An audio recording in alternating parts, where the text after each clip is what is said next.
Delhi assembly ఎన్నికల polling కు సర్వం సిద్ధమైంది. ఇవాళ మొత్తం 70 స్థానాలకు జరగనున్న పోలింగ్ కు ఎన్నికల సంఘం అన్ని ఏర్పాట్లు పూర్తి చేసింది. హస్తినలో ఉన్న 1,56,00,000 మంది ఓటర్ల కోసం 13,766 పోలింగ్ కేంద్రాలను ఏర్పాటు చేసింది. ఇందులో దివ్యాంగుల కోసం 733 కేంద్రాలను కేటాయించింది. ఇప్పటికే దాదాపు 8,000 మంది సీనియర్ సిటిజన్స్ తమ ఓటు హక్కును యూజ్ చేసుకోనున్నట్లు తెలిపింది ఈసీ. ఇక ఈ ఎన్నికల్లో తొలిసారి క్యూ మేనేజ్మెంట్ సిస్టమ్ను ప్రవేశపెడుతోంది. పోలింగ్ కేంద్రాల వద్ద ఓటర్ల రద్దీ ఎలా ఉందో క్యూఎంఎస్ యాప్ ద్వారా తెలుసుకోనున్నట్లు పేర్కొంది.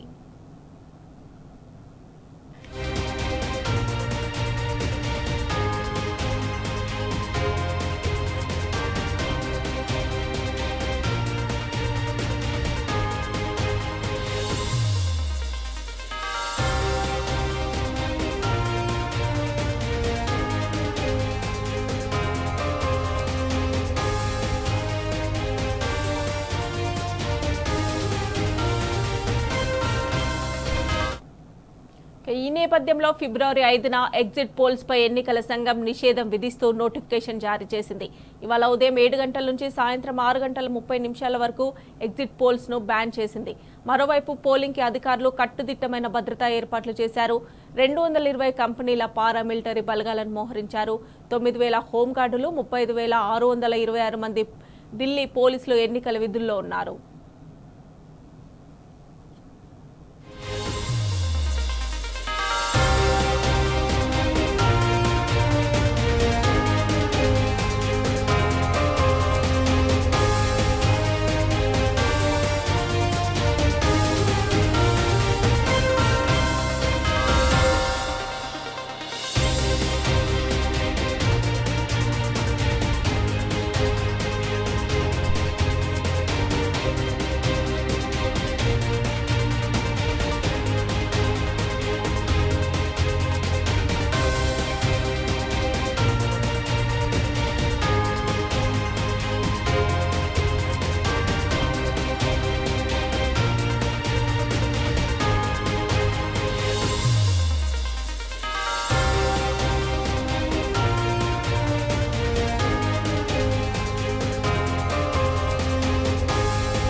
కాగా గత 2 అసెంబ్లీ ఎన్నికల్లో ఆమ్ ఆద్మీ పార్టీ సంపూర్ణ మెజార్టీతో గెలిచింది. 70 సీట్లలో 2015లో ఆప్ 67 స్థానాలను గెలుచుకుని ఢిల్లీ పీఠం కైవసం చేసుకుంది.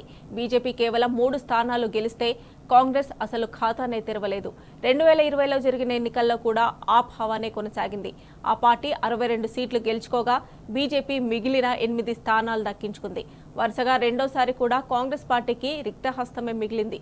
అయితే ఈసారి ఢిల్లీ పీఠాన్ని ఎవరు కైవసం చేసుకుంటారో ఫిబ్రవరి 8న జరిగే ఓట్ల లెక్కింపు తర్వాత తేలనుంది.